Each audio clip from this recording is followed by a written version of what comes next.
निकी study point में आप सभी का हार्दिक स्वागत है।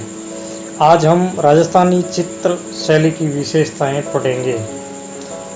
राजस्थान की चित्रकला का क्षेत्र व्यापक है।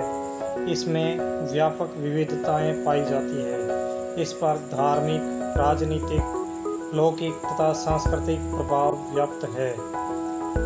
प्रारंभ में आलनिया, दर्रा, बैराट तथा दर नामक स्थानों से शैलाश्रयों के रूप में चित्रण परंपरा से इसकी शुरुआत हुई। विशुद्ध राजस्थानी चित्रकला का जन्म 1500 ईस्वी के आसपास माना जाता है। इसकी जन्मभूमि मेदपाट अर्थात मेवाड़ है, जो अजंता से प्रभावित है। राजस्थानी चित्रकला पर जैन शैली, गुजरात शैली तथा अपभ्रंश शैली का प्रभाव था तथा बाद में मुगल शैली से भी प्रभावित हुई। राय कृष्णदास ने राजस्थान में पनपी चित्रकला का नाम राजस्थानी चित्रकला नाम दिया।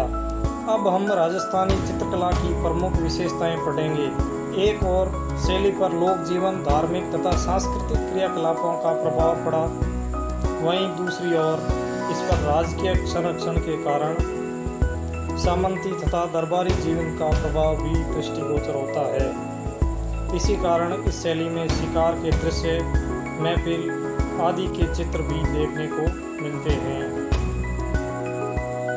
भित्ति चित्रण की परंपरा में विकसित राजस्थानी चित्रकला पर लोक जीवन का गहरा प्रभाव पड़ा है। इस कारण प्रारंभिक चित्रों में सादगी तथा सरलता मिलती है, तो वहीं इसके साथ लोक जीवन की भावनाएं भी उकेरी गई है।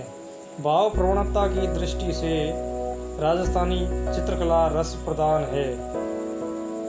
भावनाओं का मनोवैज्ञानिक चित्रण विशेष रूप से हुआ है। राधा कृष्ण की माधुर्य भावनाओं को कलाकारों ने सहजता से उकेरा है।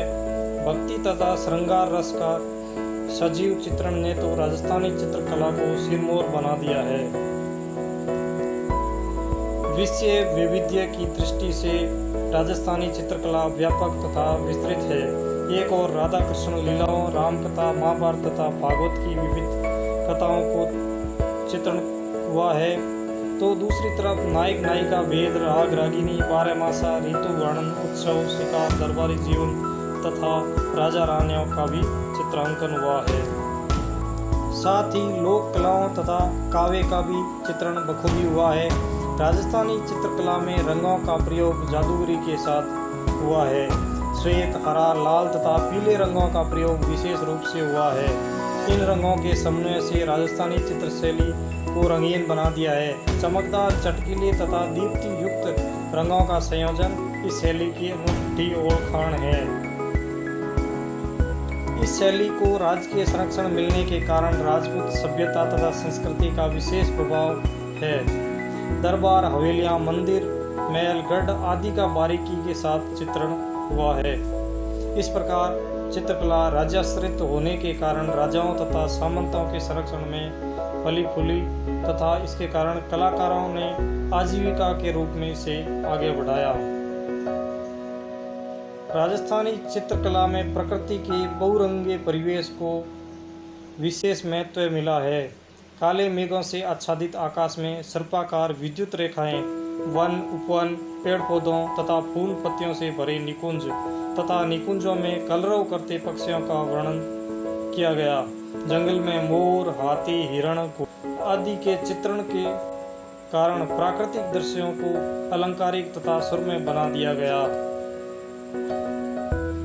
प्रेम प्रसंग इस शैली का प्रधान विषय रहा है। किशनगढ़ शैली की बनी ठनी चित्र की तुलना मोनालिसा से की गई है। एक चश्म चेहरे का चित्रण तथा राजा महाराजाओं के व्यक्तिगत आदमकद चित्रण से कलाकारों ने इस शैली को नए मुकाम पर पहुंचा दिया। इस शैली पर 1615 ईस्वी के बाद मुगल चित्रण शैली का प्रभाव भी दृष्टिगोचर होता है। इस शैली में आकृतियों का विन्यास, वसली पर चित्रण तथा मोर के चित्रण को अधिक महत्व दिया गया। इसमें रेखाओं का प्रयोग बहुत कम हुआ है, अगर हुआ है तो सिर्फ महीन रेखाओं का प्रयोग। चित्रण में रेखाएं गतिशील, सशक्त, अलंकारिक तथा अभिव्यक्तिपूर्ण है। इस चित्र में शैली के किसी एक भाग से नहीं वर्ण, घटना और संपूर्ण दृश्य के संयोजन से ही भाव प्रकट किए गए हैं। इस प्रकार देश काल की अनुरूपता, विषय विविधता, भाव प्रवणता, रस प्रदान, वर्ण वैविध्य, प्रकृति परिवेश का वर्णन इस शैली की प्रमुख विशेषताएं हैं। अगर दोस्तों वीडियो अच्छा लगा तो चैनल को सब्सक्राइब करें तथा वीडियो को लाइक ज़रूर करें। धन्यवाद। जय भारत, जय हिंद।